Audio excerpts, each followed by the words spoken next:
Hi dear friends, ഇന്ന് നമ്മൾ മനസ്സിലാക്കുന്നത് ഉബുണ്ടുവിലെ ഡെസ്ക്ടോപ്പിൽ കാണുന്ന ഫയലുകളെ എങ്ങനെയാണ് ഹൈഡ് ചെയ്ത് വെക്കുക എന്നാണ്. ഹൈഡ് ചെയ്ത് വെക്കാൻ ലോക്കിംഗ് സിസ്റ്റം നമ്മൾ മുമ്പ് പഠിച്ചിരുന്നു. ക്രിപ്റ്റോ കീപ്പർ എന്ന രീതിയിലുള്ള ഒരു ലോക്കിംഗ് സിസ്റ്റം പഠിച്ചിരുന്നു. പക്ഷെ ഇന്ന് ഹൈഡ് ചെയ്യുന്നത് എങ്ങനെയെന്നാണ്. ഒരു ഫോൾഡർ ഹൈഡ് ചെയ്യുന്നതിന് വേണ്ടി ഏത് ഫോൾഡർ ആണോ ഹൈഡ് ചെയ്ത് വെക്കേണ്ടത് ആ ഫോൾഡർ നമ്മൾ ജസ്റ്റ് ഒന്ന് സെലക്ട് ചെയ്യുക. സെലക്ട് ചെയ്ത ഉടനെ തന്നെ അതിന് F2 എന്നോ അതല്ലെങ്കിൽ റൈറ്റ് ബട്ടൺ ക്ലിക്ക് ചെയ്തോ നമുക്ക് റീനെയിം കൊടുക്കാം. അതായത് ഒരു ഫോൾഡറിന്റെ പേര് ചേഞ്ച് ചെയ്യുക എന്ന്. F2 അടിച്ചാൽ ഡയറക്റ്റ് അത് റീനെയിം ഓപ്ഷനിലേക്ക് പോകും. അപ്പോൾ നമുക്ക് ഇവിടെ കാണുന്ന ഈ ഫോൾഡർ നമുക്കൊന്ന് ഹൈഡ് ചെയ്ത് വെക്കാം. ചെയ്യേണ്ടത് ആ ഫോൾഡറിന്റെ പേരിന്റെ ആദ്യത്തിൽ ഒരു ഡോട്ട് കൊടുക്കുക, റീനെയിം കൊടുക്കുക. ഫോൾഡർ അവിടെ നിന്ന് അപ്രത്യക്ഷമായതായി കാണാം. വളരെ സിമ്പിൾ ആണിത്.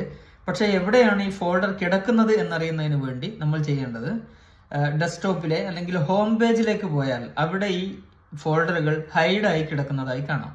അതിനുവേണ്ടി നമ്മൾ ചെയ്യുന്നത്, ആദ്യം ഹൈഡായി കിടക്കുന്ന ഫയലുകൾ കാണുന്നതിന് വേണ്ടി ഡെസ്ക്ടോപ്പിലേക്ക് പോകുന്നു.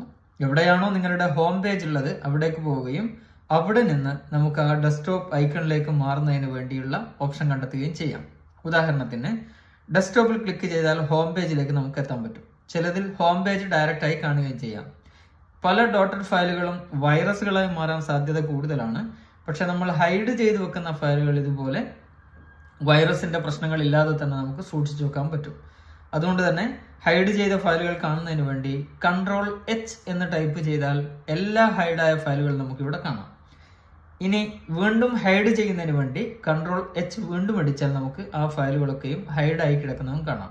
നോക്കൂ, ഇപ്പോൾ ഡെസ്ക്ടോപ്പിൽ ഹൈഡായി കിടക്കുന്നത് ഡോട്ടഡ് ഫയലായ ഈ .jafar എന്ന ഈ ഫയൽ മാത്രമാണ് ഇവിടെ ഹൈഡായി കിടക്കുന്നത്. ഇത് Ctrl+H അടിച്ചാൽ ഹൈഡായി പോകും. വീണ്ടും Ctrl+H അടിച്ചാൽ നമുക്ക് തിരിച്ചെടുക്കുകയും ചെയ്യാം.